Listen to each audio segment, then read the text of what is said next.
ACL तो टूट ही गया, इसके अलावा 2 महीने से भी फट गए।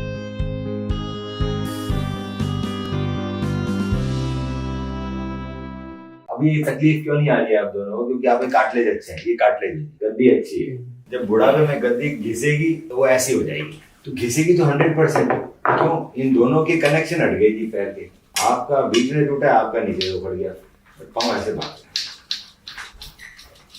आज तकलीफ कम है क्योंकि अभी घिस ही रहा है, घिसा नहीं है पूरा। 1 महीना गाड़ी चलेगी तो टायर जो है ना खराब हो जाएगा, तो कुछ तो घिसा ही है ना टायर। 5 साल बाद पूरा घिसेगा, तब बदलाने का टाइम है। तो अभी घिसना चालू हो गया, क्यों? ये मूवमेंट आ गया। अब ये मूवमेंट आपको नॉर्मल चलते हुए नहीं आएगा, ये मूवमेंट तब आपको फील होगा जब लॉन्ग जंप करोगे, चेंज ऑफ डायरेक्शन करोगे। अब ये चीज क्या करेगी? 3 चीजें खराब करेगी। पहले आपका कार्टिलेज खराब करेगी तो घुटना बूढ़े की तरह बनाएगी। मेनिस्कस फाड़ेगी तो अर्जेंट सर्जरी की जरूरत पड़ जाएगी अगर लॉक हो गया तो। दूसरा है बाकी लिगामेंटों को ढीला कर देगी।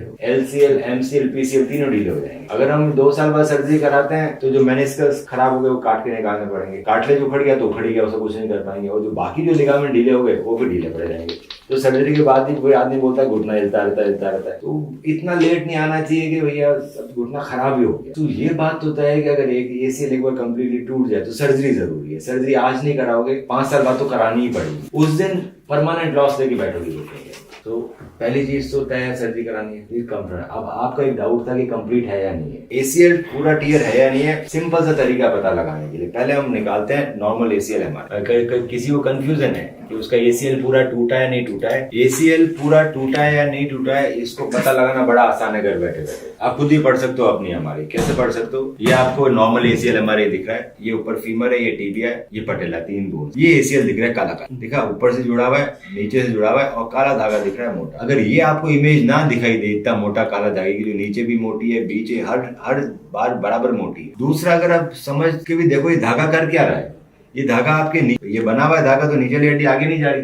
मतलब अगर ये मेरा धागा बना हुआ है तो मेरा जो टिबिया है वो आगे नहीं जा रहा। ये अगर टिबिया मेरा आगे चला जाए फीमर से, तो मतलब मेरा धागा टूट गया। धागा टूटेगा तभी आगे जाएगा, ये तो नहीं जाएगा। अब अगर मैं आपकी हमारे देखूं सर ये और मैं ये फीमर से लाइन नीचे डालूं तो देखो टिबिया आगे है पीछे, और यहाँ पे कैसी है? अगर ये नहीं टूटा होता तो ये आगे नहीं आती, नहीं रहती। ये टूटा है तो आगे आई है, तो इसको बोलते हैं एंटीरियर ट्रांसलेशन ऑफ टिबिया। ये अगर आपके MRI में है तो धागा टूट या धागा लंबा हो गया, इन दोनों ही केसों में काम नहीं कर, इसी से बार आगे भागेंगे। तो इसमें इतनी कंफ्यूज करने की बात नहीं है कि ग्रेड 3 है ग्रेड 2 है, साफ साफ दिख रहा है ग्रेड 3 है। स्टेप 1, आप अपनी MRI रिपोर्ट मुझे व्हाट्सएप करें।